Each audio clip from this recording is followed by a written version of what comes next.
going to talk about CEXs versus DEXs. Users don't want to have manipulation anymore. They want to have the DeFi experiment. The centralized exchanges are losing powers. Aster did the copy-paste play. Like, they tried to do everything that Hyperliquid had and just, like, pump enough money into it. I still think we should just talk about CEX.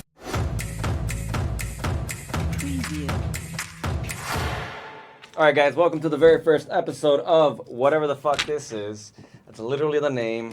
Couldn't figure out a real name, so it is what it is. They don't like it, I love it. I like it. I'm not sold yet, but I'll wait and see if it grows on me. It fits his brand, so I think that's it's kind of a natural But segue. the question is, what is this shit?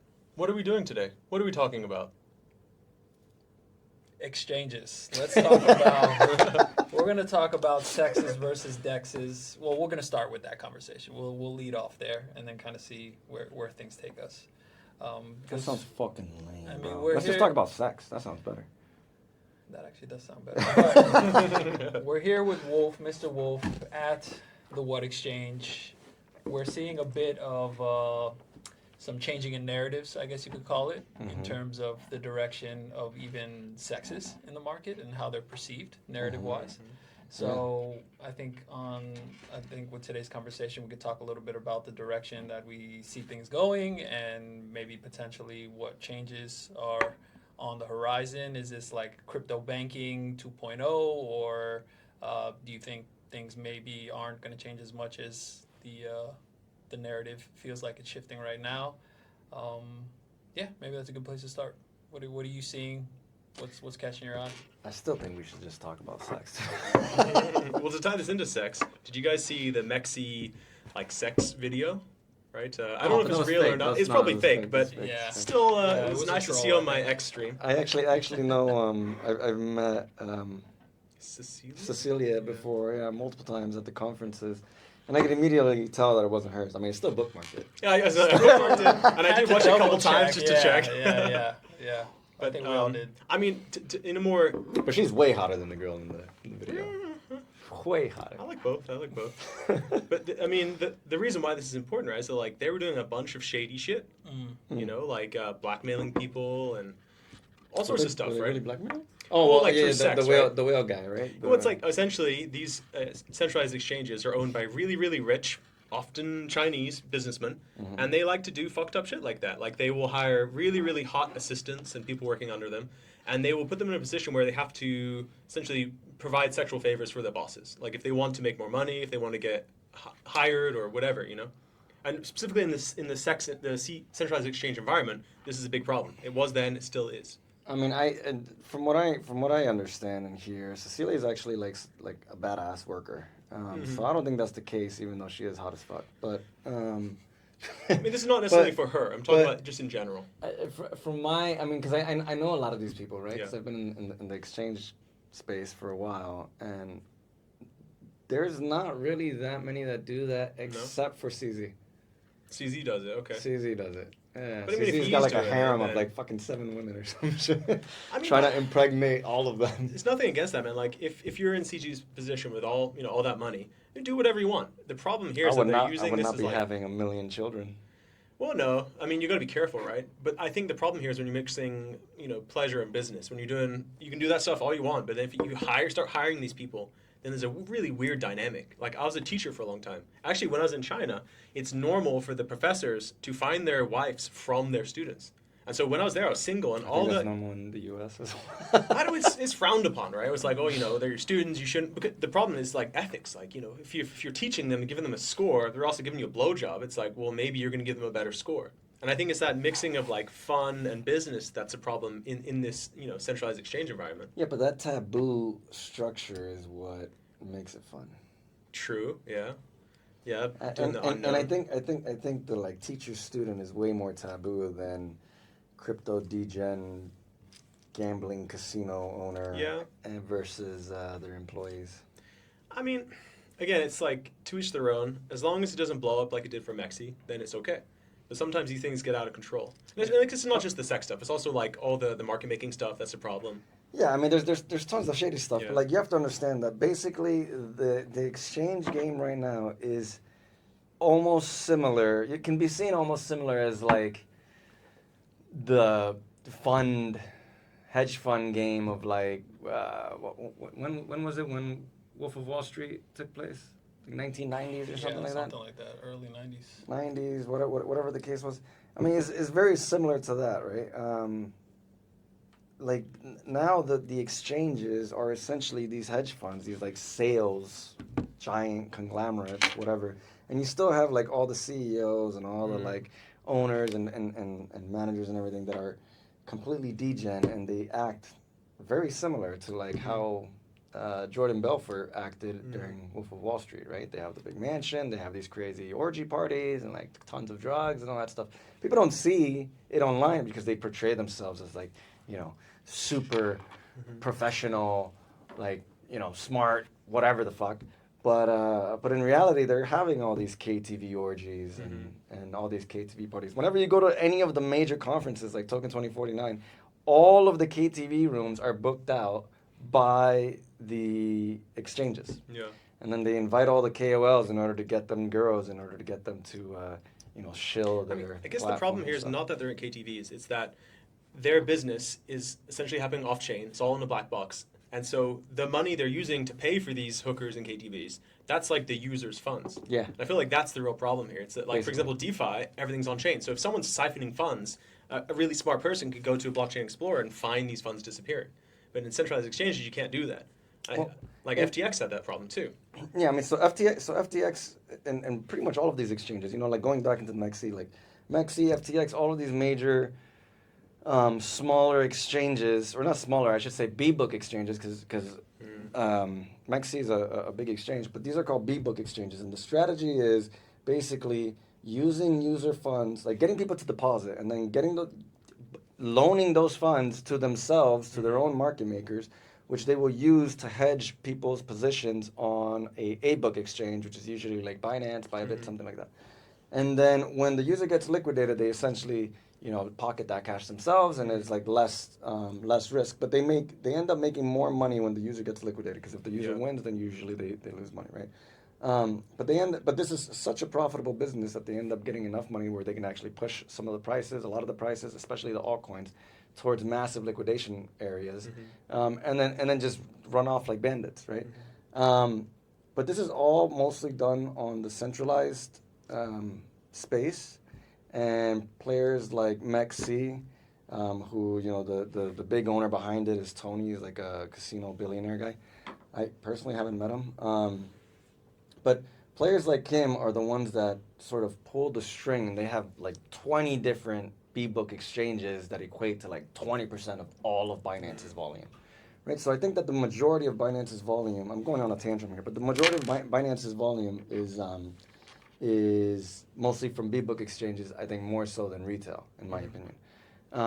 And to tie this all in with like CEX versus DEX and stuff, with decentralized exchanges, you can't do that anymore, at least in such a shady way. With centralized B-book exchanges, they just take your money without you knowing and use it to trade against you. With a decentralized exchange, nobody can touch your money, as long as the contract's like secure and everything, right? Nobody can touch your money. They instead still do the B-book to A-book strategy, but instead of taking users' funds and doing it without their permission, they instead create, and this is what made Hyperliquid so popular, they create a strategy vault where people can actually deposit into, and it will do that strategy with all the funds in the vault. Yeah, the profits gained shared between the community, right?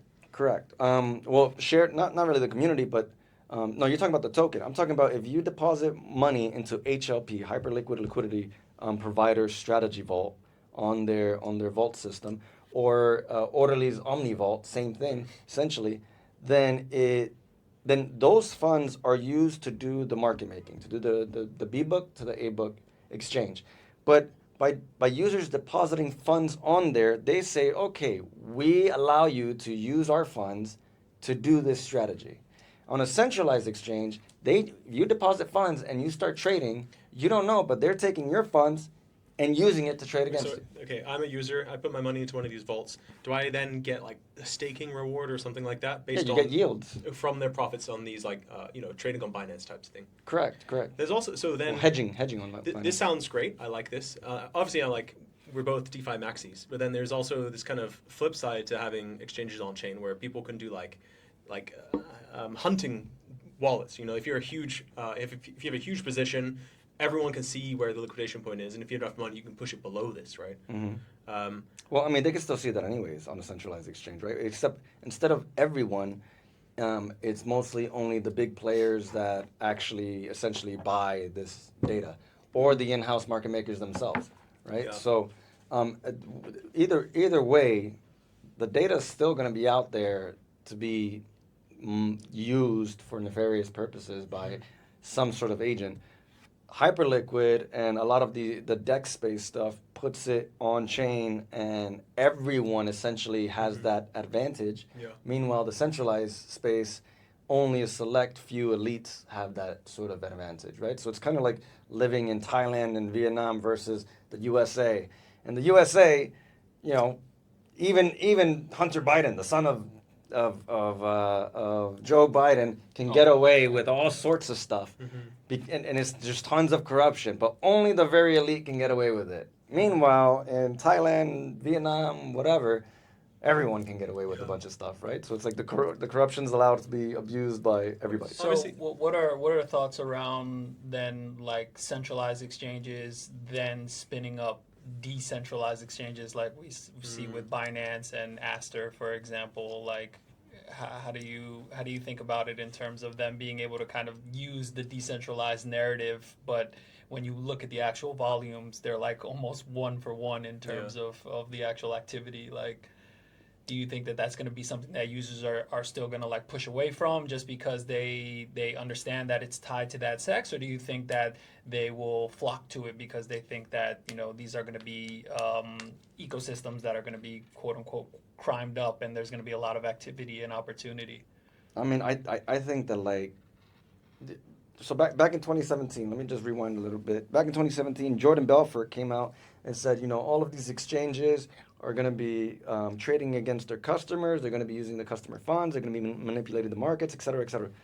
So everything that he said actually came true, right? Everything that he said came true. Like all of the exchanges started doing that. They are doing that still to this day. And the only thing that's changed is that the users have matured. So, you know, like in 2017, I barely knew nothing about the market, right? I mean, I think I knew more than most people that were just coming in, but I only had essentially like maybe 1.5 years of experience, which compared to now, I would say I knew fucking nothing, right? Like thinking in hindsight, but now knowing everything but over the years, I have gained a lot more experience and a lot more knowledge, seeing what's going on behind the Iron Curtain, right? And I'm sure many other people have seen that as well and also gained more experience and stuff like that. So the market has matured. Right. And when people, especially the OGs or the people that's been in long enough to actually like make a lot of the whales essentially, to make a lot of money, when they see the corruption and all of the like shady shit that's going on, and then out comes a new narrative or new like area that starts to actually mature as well and give power back to the users, which is DeFi and the decentralized exchange space, then they start shifting. Like, why should I trade on decentralized exchanges that they know are doing all of this like manipulation and using user funds, et cetera, et cetera? Why should I trade on that when I can just easily go trade on a decentralized exchange and, in a sense, retain a little bit of control back from, you know, these centralized overlords? So basically the narrative is shifting because the industry is maturing. And when the industry matures and has an alternative and starts moving volume over to the decentralized exchange space, then you will see that, the volume moves over to DeFi. That means that the centralized exchanges are losing power. So the centralized exchanges end up wanting to create their own like DEX counterpart in order to stay competitive, in order to retain that control, right? And we could see like with Aster and Binance, CZ tried to do kind of the same thing that he did with FTX when they were losing power to FTX, and that's try to, stunt their growth. Yeah. He completely annihilated FTX, and that caused massive damage. From what I understand, he didn't mean to do that much damage. He just wanted to, give him a slap, basically. But he's in my opinion a nefarious character. But yeah, so they see that they're losing control. So what is their instinct? They're just gonna roll over and let the market, leave their hands? Of course not. They're gonna try to stay relevant and competitive with the market, so then they create their own DEXs. They don't need a DEX. They have a centralized exchange. They just see that the people are moving from CEXs over to DEXs. So they want that market share back. I mean, okay, so you started by saying that Binance created Aster, which has nearly identical trading volume, right, or trading action. The question is, like, why does CEXs exist in the first place? And it's because it's easier, it's smoother. People don't want to have to sign everything. Yeah. And I think this movement, for example, if the trading action is one for one, what's happening on Binance, what's happening on Aster, well, then that's kind of a good thing. It's kind of like the users, like you said, the users don't want to have this centralized manipulation anymore. They want to have the DeFi environment with the centralized exchange experience. And I feel like things like Hyperliquid is pushing centralized exchanges towards that direction, which obviously it's like they're still doing shady shit, but I think it's definitely a step in the right direction. Like if we can just move all the volume from Binance centralized exchange onto Aster as a decentralized exchange, then that's a net win for everyone, right? Like we still have Binance's ecosystem, which makes things cheap and fast. It's still probably going to be like, user friendly, but also it's no. But the real reason why they were moving the volume from Binance to Aster, which by the way it wasn't moving, they were duplicating. Yeah. Which is it's completely like you can't. They were doing like 52 billion in volume a day. Like how does 52 billion in volume on Bitcoin or whatever just magically appear randomly out of nowhere? They were forced to. The users are like, we don't want that anymore. Well, no. They migrating to Hyperliquid essentially. No. They were Aster didn't have any users, barely had any users at the time. It was complete wash trading. It was just bullshit numbers on the thing. But they also had already announced their point farming system. So really, they're just, they're saying, hey, we're giving away 5% of these tokens to everyone that trades. But then they were absorbing like 99.9% of the entire volume. So how much of that 5% is actually going to go to real users? I mean, I was more speaking in a general sense, not just Aster and Binance, but centralized exchanges in general. It's not just Binance that's doing this. Like OKX has done this. They've moved they still have a centralized exchange, but they're moving from a centralized exchange environment to more DeFi. And again, I think they're doing this because they're forced to do. They don't want to give up this control, but users are maturing. They're realizing that, not my keys, not my money, right? Whatever the phrase is. And I feel not like your keys, not your crypto. Yeah, exactly. And I just think that, again, it's not that crypto's in a perfect situation now, but I feel like this is progress in some sense. We're kind of taking back control from these centralized entities. In the past, we needed to use them because using traditional DeFi was so painful. But now, like you said, DeFi is maturing and getting better, getting more user-friendly. And now people are kind of opting towards this other decentralized environment over centralized. So I do feel like it's a sign of progress. But as you said, it's definitely not done yet. Like there's still a lot of shady, wrong stuff that's happening in this place. But I agree. Like okay, so in terms of like having infrastructure and not your keys, like taking back control of your funds, etc. Like that's a positive thing. But there's still so much negativity in the sense that these massive whales and market makers already have so much power and control over so many different coins that like at the end of the day it's already pretty much screwed almost to a point of no return. But there is like a light at the end of the tunnel for this because of players like Hyperliquid. So they came out and said, we're going to be the honest exchange, right? And they created the whole like HLP system, the strategy vault, the strategy vault that gives power back to the users to do the B-book strategy, right? But one thing that I think not a lot of people really consider is that their trust factor, their honesty, I should say, is probably the most cool thing about Hyperliquid, because if they do make a boatload of money, which they already have, I don't think that they would use that to manipulate markets like all of these other players have already in the past, because it's not within their ethos. It's not like their mission statement, so to say. Also, it's like, in this sense, it is a true DeFi company in that it's not just like CZ that owns it. It's like the community that co-owns with a Hyperliquid team. And so so all the profits are going to the token instead of filling up, the owners' pockets, and then they take those profits and then they use it to open up a market making firm, and then they use that market making firm to liquidate more people so that they can get more profits. And that's the flywheel of the centralized exchange.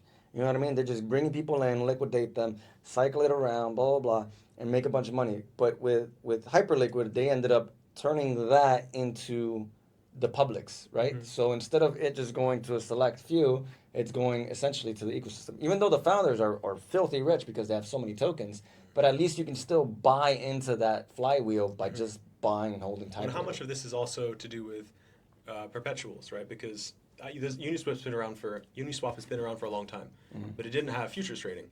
And Hyperliquid, among others, Orderly too, it kind of brought this ability to trade futures to a DeFi environment. And so how much of that was a causing factor that pulled people from centralized exchanges into DeFi? Because a lot of people were going to centralized exchanges because they wanted to trade futures, and you couldn't do that effectively in a DeFi environment until more recently. I mean, you could. There was a lot of things. Those DYDX, etc. I personally think that Hyperliquid got lucky, right? I think that people don't give luck as much credit as it should get. But basically, Hyperliquid retained majority of its volume, like its big hype, like its big massive pump in volume and users, when Apex screwed up, DYDX screwed up, and Orderly screwed up. Orderly screwed up with their airdrop, with their point farming system and airdrop. Apex was essentially, in a sense, farming their users, because Time Research is basically what I'm assuming the main market maker on there, and their funding rates were insane that everyone ended up leaving. And then DYDX upgraded from version 3 to version 4, which was a massive downgrade in terms of UI UX. And so this all happened at the exact same time. So all of these users were looking for an alternative, and it was I think probably 3 or 4 months prior to Hyperliquid's token launching. So once they just found Hyperliquid through either word of mouth or whatever the case may be, that's when they started trading, and then Hyperliquid actually came out and did everything that it promised, and everyone's like, whoa. They're shocked, because what project isn't value extracting? You know what I mean? Every project nowadays is mostly value extracting. But now, because of Hyperliquid, this meta of being for the community has really prospered. So now we're seeing more of that happening, but essentially Hyperliquid was the first one to actually do it in a grandeur fashion. Well, I mean, so okay, maybe there are competitors, right? So DYDX, I used GMX, but maybe what you're saying is that GMX was a different experience, though. GMX was not order book. It was not CLOB. It was, it was a different way where you have to invest stable coins into this thing, and then basically you loan that out, but you had no slippage or anything like that. But the terrible thing about GMX, I had it was hyped for a little bit. I even tried it out for a little bit, but the terrible thing about it was that the borrowing rate to open up a perps position was insane. The amounts of fees that you had to pay. But my point is, people still used it because they realized, I've been using, for me, for example, I was using OKX specifically because I wanted to do futures. And as soon as I went to GMX, it was the first one I heard about, not because it was better than anything else. It was oh fuck, now I can do futures trading in a DeFi environment. Sold, I'm done. Well, it was one of the first to actually come out. Yeah. But so as soon as I saw that, I was like, okay, bye-bye, Centralized Exchange, because I'm always trying to do DeFi, but this was kind of one of the use cases that I just couldn't do effectively in DeFi. And I think you're right. I think a lot of people, maybe they had the technology to do this, they just didn't implement correctly. And then, like you said, Hyperliquid came out at the right time, they did everything right, and the community loved them, and so it succeeded. And going back to Aster, it's Aster did the copy-paste play. They tried to do everything that Hyperliquid had and just pump enough money into it. Do you think Aster's done forever then? Do you think it's dead, or do you think it's going to be able to make back that ground? Because for a while, Aster was doing decently well. I mean, technically, if you look at DeFi Llama, they're still doing decently well. Though I think we can all agree that it's pretty much wash trading, or not all of it wash trading, but there's definitely a lot of wash trading going on. But I mean, people like most of everything that you see on the top 20, even on DeFi Llamas, Perp DEX, Volume, a lot of it is wash trading, right? People don't understand that the market is a lot smaller than they may think. Most of the volume comes from, massive whales, a lot of institutional traders, a lot of like arbitrage hedging. Blah, blah, It's blah. important to know this is DeFi, right? So it's like just because it's DeFi doesn't mean it's flawless. Like you said, it could be DeFi and they can still fake those numbers. It's all happening on chain, but it's maybe not real people or money moving back and forth. So just because it's DeFi doesn't mean it's good. All right, so let's circle back really quick. So for GMX came out and solved the biggest problem at the time for perp products on chain and on DeFi was there was no liquidity for perps, right? So GMX fixed that problem. They had enough people to come deposit into their little loaning whatever thing, and that everyone was like, oh wow, now we have perps on chain with GMX. That's why they blew up, and Arthur Hayes was talking about them and everything because it's like, oh look, fully on chain perps, et cetera, et cetera. I did want to spin back around because you guys talked a little bit about the whales kind of being targeted on chain, like kind of your thoughts around what's a solution around that, because I think that's also something that's become kind of a bit of a hot topic when it comes to talking about some of the flaws with DEXs still, which is, I think that being one of the main ones, which is whales kind of feel like they're still being targeted in some sense, even though they're not being targeted by the CEX now they're being targeted in the DEX environment by their information being kind of... So in TradFi, this is a question for either of you guys, because I know there's a thing called a dark pool, which is not a bad thing. Yeah. What I know about dark pools is in a TradFi environment, people are essentially trading in some other area because of this issue. They don't want to be hunted by people. Right. Do you guys? I don't know much about it. Number one, what is a dark pool? And then number two is this is the solution for crypto, because I'm building on 10. This is one of the things they've implemented is dark pools. It's essentially perp DEXs DeFi that are dark pools. Yeah. Which solves that problem. But I don't honestly know what that means. What does dark pool do and how does it work? And I think that's kind of the key selling point with Aster as well. That was kind of the mechanic that was their differentiator, is these essentially dark pools. But what is that, though? I'm not super knowledgeable about it either. I mean, I ask the pros. I don't know a actual oh, this is exactly what it is term definition. But essentially, what it's for is privacy for users' transactions, right? So on Hyperliquid or even on Orderly or whatever, whenever someone opens up a trade, it is on chain and the chain is public, so you can see that, right? A dark pool is essentially at least how it functions, I believe, is when you open up a trade, it's within this specific pool, and then if I'm not mistaken, the backend server is the one that manages the funds of that pool, so it's not fully on chain, or maybe it is. I don't know. Don't quote me on that. I'm sure that there's probably multiple ways that you can tackle this sort of thing. But I'm pretty sure dark pool is CDFI mixture infrastructure in order to keep user funds, what's the word I'm looking for? Secluded or something like that, right? Mask it, or at least their transactions and stuff. But at the same time, the user still maintains custody of their funds through API trading and blah blah blah blah blah. Whereas zero knowledge proofs is another alternative to that problem, and that's stuff that Apex has, which they're using, I think, ZK Sync or ZK Link or something like that, but they're using a blockchain network that has ZK technology behind it, which helps mask all of the different transactions and stuff like that. So there's two ways that you can go about it. You can do dark pool or you can do ZK. Which one is better? To be honest, I don't really know. I personally believe that if it is a centralized exchange that is handling the privacy, so in Apex's case, it's Bybit. In Aster's case, it's Binance. But if there is a big centralized power that is handling that exchange and they're the ones really in charge of this privacy, then it's the same problem anyways. Right? Because I told you before, you could still essentially buy information, or their internal market makers has the information of your liquidation, of this, that, whatever.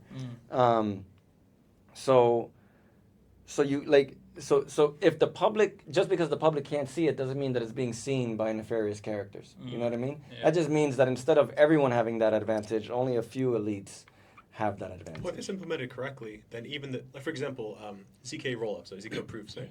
That would be happening at a level that say like if it's gonna, I don't know how Apex works, but if it's using ZK technology, essentially you do all your stuff, you would roll it up into like a hash, and the hash doesn't give Bybit any information. All it gives is a confirmation like, hey, I did this correctly, put it on chain.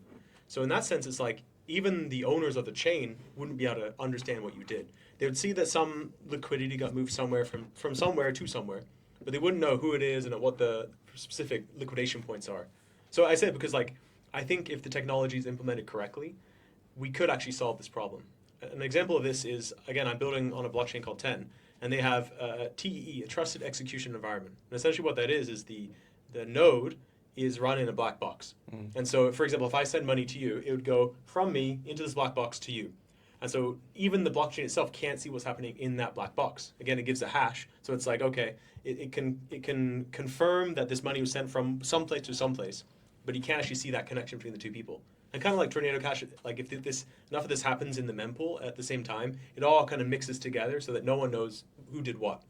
And I think these like 10 is here today, and I feel like ZK Sync is here today. So these technologies are ready and they can be used. A lot of the ZK infrastructure is unfortunately flawed and has a lot of bugs. Like Apex had a lot of problems with StarkNet.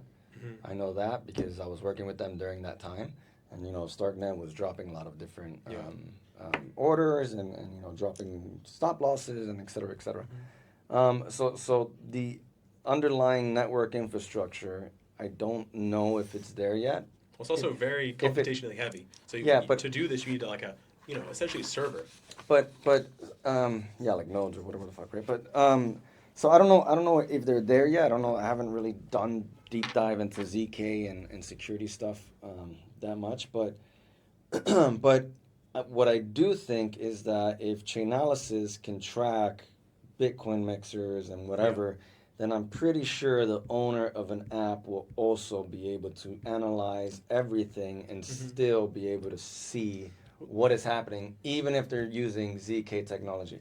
That's why I personally believe, just from my old traditional DeFi and crypto fundamental, like thoughts or whatever, right, beliefs, I think that having everything public and open is a lot better and more honest than trying to do ZK and like hide people's stuff because, I don't want my liquidation to get hunted. You don't want your liquidation to get hunted? Stop using high leverage. You know what I mean? But here's one thing I want to add to this as well, because I know that it was a big problem with Apex, with StarkNet, is that you cannot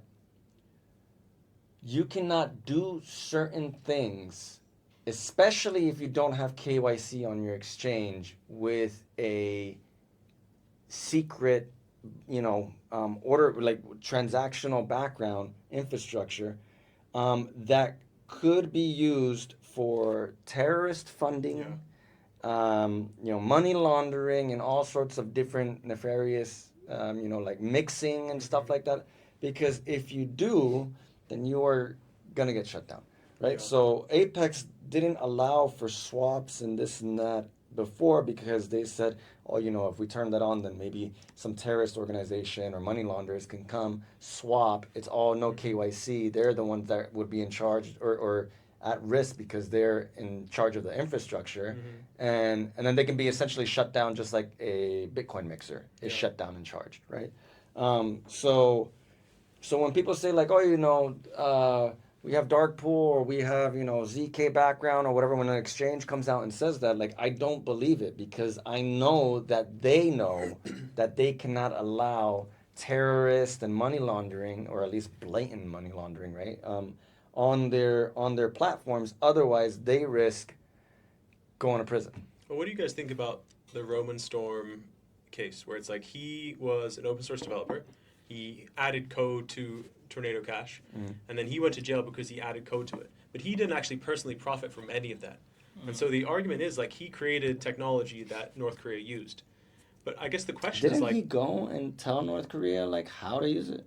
no, there's so Roman Storm is the developer. There's another guy that was like, I don't know, part of the BD team or something like that. Somebody went over there and was like, "Oh, this is how you can get over your sanctions." That's a guy that That's so stupid. That's a different game, huh? that's I think Samurai or something. Like some guy recently in the past like month got booked, and it's because he was doing exactly that. He was saying, hey, this was like I think in like 2017, 2018. Somebody went to like I don't think it was North Korea. I think it was like Iran, and they were like, "Oh, you can use, these mixers or like whatever to bypass your sanctions," and obviously, like the FBI or CIA was probably like, "What the fuck is this? Book them." But I bring this up because it's like Catch. in an open source DeFi environment, you don't need to KYC.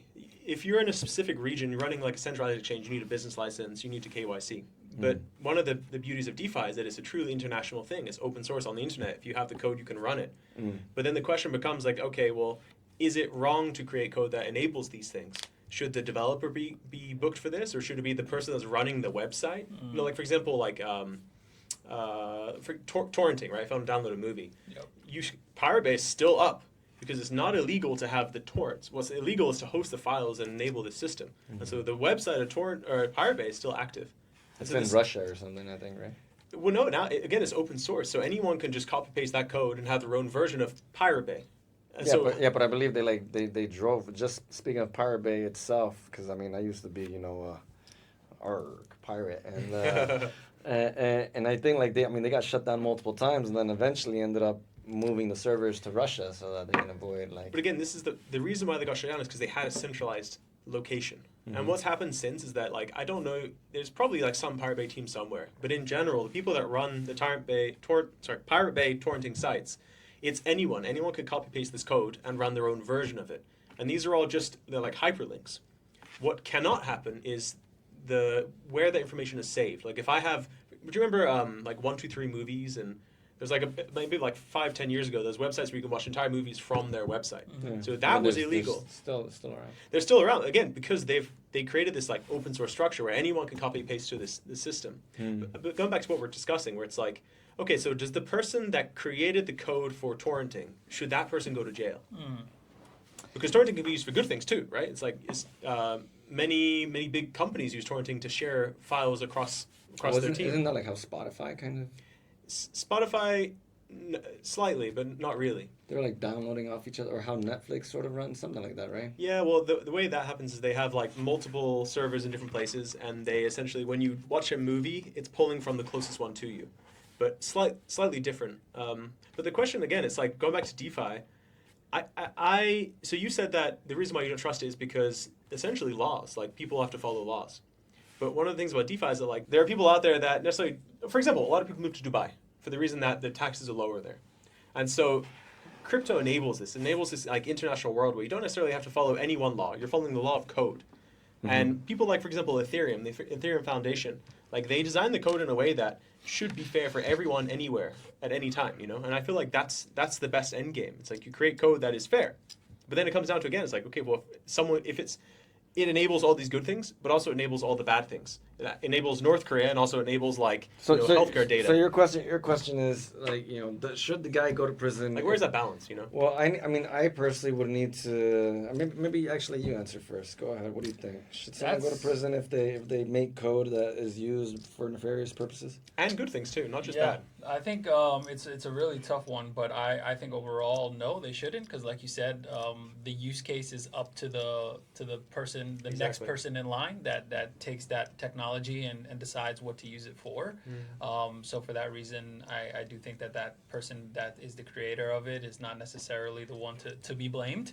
But I think that there are some probably unique cases within that idea where somebody is intentionally going into creating a technology right away for only one nefarious use case. And if that's the case, then in that case, I would say yes.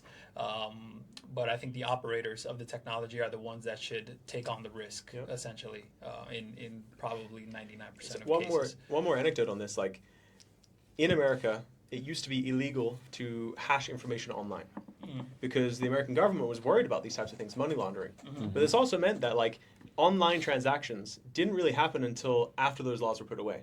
So I don't know if you guys remember, like when I first started buying things online, it was eBay, and you had to go through PayPal, right? Yeah. So you would connect your Right. PayPal to eBay and all this stuff. Yeah. And it's not because the technology wasn't there. It was that the government had squashed online payments so much that it was really, really difficult to get this to work. And PayPal's, the only one that was able to get it done because they're in America, Elon Musk, all that kind of stuff. But the point is that technology, like hashing online, it enabled the world we live in now. We all I do grab orders every day, and that's enabled by this cryptography. But that was illegal because of these types of things. Yeah, but who's gonna mix their coins? Who's gonna mix their coins? I mean, Or what? I have, and it's more just for like, again, it's like I want to be as I want to minimize my digital footprint for the same reason why I don't use my Facebook.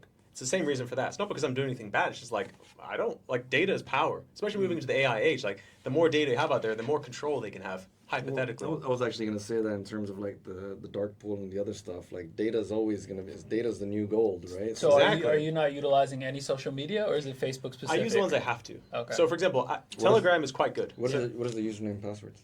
You want to know all of them? Yeah. Phrase?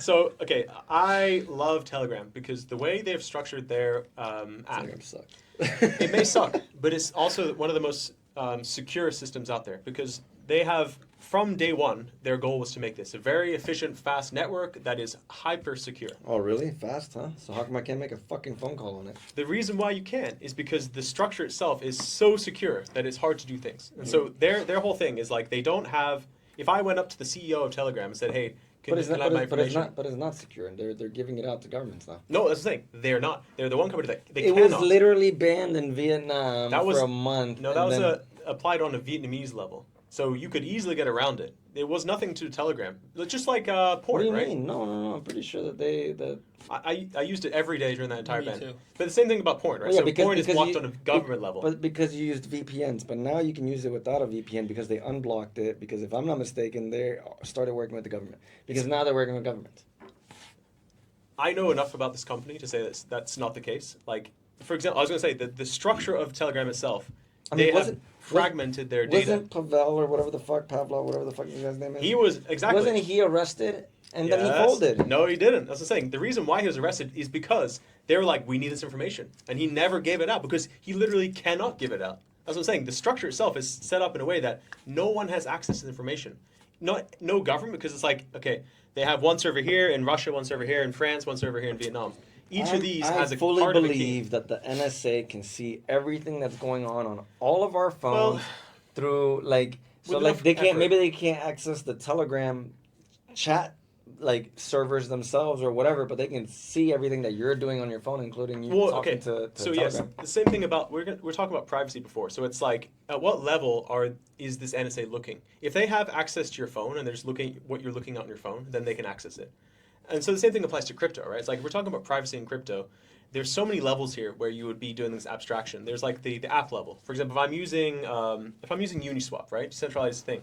Well, it's not just Uniswap, right? It's like, okay, I'm using MetaMask for their RPC, so my information goes through MetaMask. If MetaMask wants to look, they can. It goes from MetaMask into the Uniswap contracts. If Uniswap has some sort of vulnerability, they can find it. It goes from Uniswap apps onto the blockchain. If the blockchain is so, the point is, it's like there's. Sorry, just to finish up the Telegram thing. You're totally right. At the end of the day, there's no unhackable protocol. There's things that are super hard to hack and things that are easy to hack. And I would say Telegram just is very, very hard to hack, but it's not impossible. And I would say Ethereum is very similar to this, right? It's like it's very hard to hack things on, say, the core protocol of Ethereum is very hard to hack, but it's not impossible. Same thing applies to Bitcoin, right? Bitcoin is not impossible to hack, it's just like incredibly difficult. And that's what Quantum computing, yeah, I guess. Oh, this is Now we're another thinking. important discussion, man. Like, quantum computing is an existential threat to Bitcoin. There's things that they can do that, like, for example, they could do a hard fork, and that would essentially fix the quantum risk to some degree, but they're not going to do that because they're Bitcoin, right? Well, I mean, they may, right? Like if we might have another, I'm sure we'll have another sort of big block debate at that time. Yeah. And then we'll have Fractures too. Yeah, and then we'll have like another BCH essentially, but that'll be, I think, Bitcoin. What the fuck was the Ethereum Classic. Classic? There you go. So that'll be like Bitcoin Classic, which will definitely get hacked. Yep. And then just the new Bitcoin. Well, again, even if they do these things, nothing is 100% secure. Wait, but really quick, what year did Vitalik recently come out and say that it was going to be possible? 2026? Quantum computing? No. The hacking Bitcoin and like. Oh. He made a tweet that says like, like quantum computing is a threat to Bitcoin and a cryptocurrency, and he sees it happening by like either it was 2026 or 2027 or something like that. So those estimates are near the end of this decade. So at the soonest, probably like 29, 30. But even that's a best case estimate. So hypothetically, it's been possible to hack algorithms through quantum computing for a long time now. There's a guy called Shor, Dr. Shor, and he has a Shor's algorithm. Essentially what it shows is like, with quantum computing, like if I was going to hack it without a quantum computer, essentially it's exponentially more difficult. I add more and more number, it kind of multiplies. But with quantum computing, it hits a level where it's like, at a certain point, it's not going to add more difficulty. It just adds more time, which means if the more computers I have, the more likely I am to hack. So that's always been the case. But the question has been like more, can the actual quantum computers accomplish it? Like, are they able to, is the hardware able to do it? And within the past 5 years, there's been crazy advances within hardware. Like Google's Willow, right? Like they're the first one to have like 1,000 qubits. What is Willow again? That's like their AI shit, right? It's their their quantum. Yeah, it's their latest quantum computing, and they do it. They essentially perfected error correction, whereas like because quantum computing is so difficult, it would often have like one error, and that would throw off the entire system. And so they've kind of fixed this through some means. But so just the Bitcoin thing is hard because even if Bitcoin hard forked, the older wallets like Satoshi's wallet, it would not fix that because that information is already public and literally just takes the seed phrase to get that. So the problem here is that like it doesn't matter what Bitcoin does. There are certain wallets like Satoshi's wallet that will be hacked eventually unless they do something like even if quantum computing is not that's another reason why I believe we're gonna fork, because even if quantum computing doesn't come out and cause this cracking thing, whatever, someone out there brute forcing will eventually access Satoshi's funds, and then that will be cataclysmic for the entire Well, an option is they write code saying, okay, this wallet, the funds can't be moved. Well, yeah, I mean that's what the hard. I was just talking to, well, not just. I mean, this was probably like a few months ago. I was talking to Don from VeriChains about this, but he was saying that like he thinks that the next big debate that's going to happen with crypto or with Bitcoin essentially is are we going to lock out Satoshi's wallet, yes or no? Yep. And you're gonna have like your core true believers that are gonna be like, nah, it's fucking his stuff, like whatever. And then you're gonna have everyone else that is logical. What's your opinion? Get the fuck out of here. I would fucking lock his shit. You would lock it. Yeah, burn his shit. What the fuck? No. I would say keep it unlocked. I don't give a shit about He used Satoshi. the term logical for the people that think it's true. So I think we know where he's going. Fuck Satoshi, man. Here's the thing, though, man. He's not pumping my bags. My shit's dropping right now. I mean, if it causes a cataclysmic, yeah. If it's able to cause almost essentially like the downfall of Bitcoin, shouldn't there only be one option? Because what's the best case scenario of leaving it? Best case scenario is the Bitcoin core developers are the ones that hacks it, and they move it to a secure wallet. Okay, I see. But the chances of that are going to be probably pretty low. It's equal. I think there's probably more likely to do it than other people. But I think it would be a better story. I think that not really, because even if they hacked it and they moved it, then those funds are still back into circulation. I think that they could burn it. Yeah. I think that Satoshi was only two things: either Hal Finney, who's dead. I think so. So rest in peace, Hal Finney, who's dead. So if we burn his stack, like, who gives a fuck? It's never gonna be It's never gonna essentially burn right now, unless someone brute forces it and then it comes back out, right? So so it's either Hal Finney. Therefore, I don't really care about locking his stuff away because what's he gonna do with it in the grave, right? And then number two.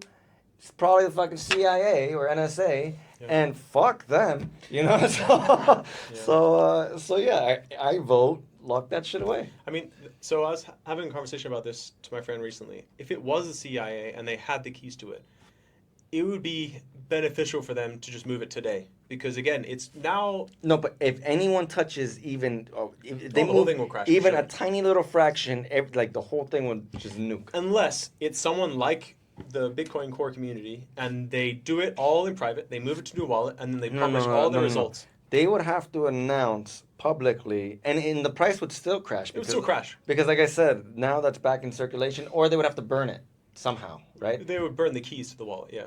Yeah, whatever, right? But they would have to come out publicly first and say, hey, we finally got access to Satoshi's funds. We're gonna burn it before they move anything. Because if one thing moves, Yeah. then There'd be a very small window of time, though, because, again, this is my same argument for the CIA. As soon as you have that funds, it's who of you to move it as soon as possible, because you don't know who else is trying to crack this wallet. Just if you sit on these but keys if for you a month move or it, a I mean, week, it could be too late. Nah, dude. I don't think so. Well, it depends on who. Like, for Quick example, question Google here could for do a it. little bit more of a normie like myself. Who is they? Who would be the ones needing to communicate this? Because what? Well, he was saying if the Bitcoin Core developers, Okay, team, the core developing team. yeah, then they would have to come out and say, hey, I we mean, most likely it's going to be cracked people like Google that crack it. Like people that have these giant quantum computers. Like it's going to Most 100% likely, yeah. will take a quantum computer, and not many people No, have access to quantum computers. I mean, you could hit a needle or a bullet with a bullet. You can, yeah. I mean, there's like more stars, whatever, like more stars in the universe than your chances of hitting it. But it's still possible. So I have some vanity wallets. Essentially, it's like, I brute forced a wallet until I could get my letters. So my wallet has actually one of them is called bad face. Right? So the first 3 words is BAD, characters, last 4 is face. But I bring that up because it took me like weeks. Oh, way to dox your fucking wallet. Oh, that one is specifically my public one, so I don't really care. I have others that are not. So my point being, it took me weeks to do 3 and 4, so that's 7 characters. I think the entire thing is 28, right? And it gets, again, each more character is exponentially harder because it multiplies. So I'm just saying that because like the chances of a person cracking a wallet away is like really 0. It's technically possible, but realistically it's not. I mean, wasn't that like young kid in Miami cracking wallets? Probably. I mean, the more likely situation is social engineering, that you have a conversation with someone, you get into their computer, and that kind of shit. That's way easier. Wasn't there like someone that's like, oh, look what I'm doing, and it's just like brute forcing a bunch of stuff, and eventually they like found some fucking random wallet. Usually they're like empty, but they're like one dude like found a bunch. There's a thing called a low entropy wallet. So like if you are a developer, you can create a wallet on your computer that way. So if you're making a wallet through MetaMask, these guys doing it high security, so no problem. But if you're a developer and you don't know what you're doing, you can create a wallet through the applications. And if you don't do it the right way, it's called a low entropy wallet. It's still like nearly impossible to hack, but there are strategies for hacking those that are slightly better. Yeah, so I just wanted to give you a chance to plug anything if there's anything Plug. interesting you're Honestly, working I got nothing else to plug. I'm just here to support the community. Plug in whatever the fuck this is. What's the name again? Whatever the fuck this is. Make sure you subscribe and like. And share with all your crypto friends. Yeah, if you actually fucking sat around for the entire hour. Yes. We appreciate that. Like, subscribe, all that fun jazz. Thanks for listening. We'll be back next week, I guess. Mm-hmm. Probably. Probably every week. We should probably start doing this like twice a week. Well, not with you. I guess Yeah, the other one once with a week, the other one with David Kai. But all right, guys. Thanks for listening to whatever the fuck this is, and we'll catch you next time. Peace. Peace.